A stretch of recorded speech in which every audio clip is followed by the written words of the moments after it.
Bride ഈ ഒരു portion കണ്ടോ, ഇതാണ് വിങ്സ്. ഇത് സൈഡ് സപ്പോർട്ട്, സൈഡ് കവറേജ്, ഇങ്ങനെയുള്ള കാര്യങ്ങൾക്കാണ് ഇത് ഹെൽപ്പ് ചെയ്യുന്നത്. ഹായ്, ബ്രൈഡ് ഡിഫറെന്റ് പാർട്സും അതിന്റെ സപ്പോർട്ടിംഗ് സിസ്റ്റത്തിനെ പറ്റിയിട്ടാണ് ഇന്ന് നമ്മൾ ഡിസ്കസ് ചെയ്യാൻ പോകുന്നത്. ബ്രൈഡ്ക്ക് മെയിൻലി 4 പാർട്സ് ആണുള്ളത്: band, cup, strap and closures. Bride foundation എന്ന് പറയാവുന്ന മേജർ പാർട്ട് ഓഫ് ദ സപ്പോർട്ടും കൊടുക്കുന്ന അണ്ടർ ബസ്റ്റിനെ ഒന്ന് റാപ്പ് ചെയ്യുന്ന ഒരു പോർഷൻ ഉണ്ടല്ലോ, അതാണ് ബാൻഡ്. ഇപ്പൊ 34B എന്നൊക്കെ നമ്മൾ പറയാറുണ്ടല്ലോ.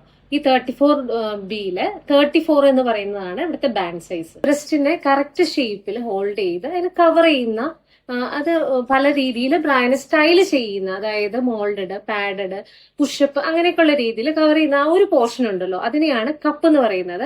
അതായത് നമ്മൾ 34B എന്ന് പറഞ്ഞല്ലോ, അതിൽ ആ B എന്ന് പറയുന്നതാണ് ഇവിടുത്തെ കപ്പ് സൈസ്. നമ്മുടെ ബെസ്റ്റിന്റെ വെയിറ്റ് ഒന്ന് കറക്റ്റ് ആയിട്ട് ഡിസ്ട്രിബ്യൂട്ട് ചെയ്ത് ബ്രൈഡിനെ ഒന്ന് ഹോൾഡ് ചെയ്യുന്ന ഈ ഒരു പോർഷൻ ഉണ്ടല്ലോ, അതാണ് സ്ട്രാപ്പ്. ബാൻഡ് ഉൾപ്പെടെ ബ്രൈഡ് പാർട്സിനെ നല്ലോണം ഹോൾഡ് ചെയ്തിട്ട് ഹുക്കാനായി വെച്ചിട്ട് സെക്യൂർ ചെയ്യാനുള്ള ഈ ഒരു പോർഷനാണ് ക്ലോഷർ എന്ന് പറയുന്നത്.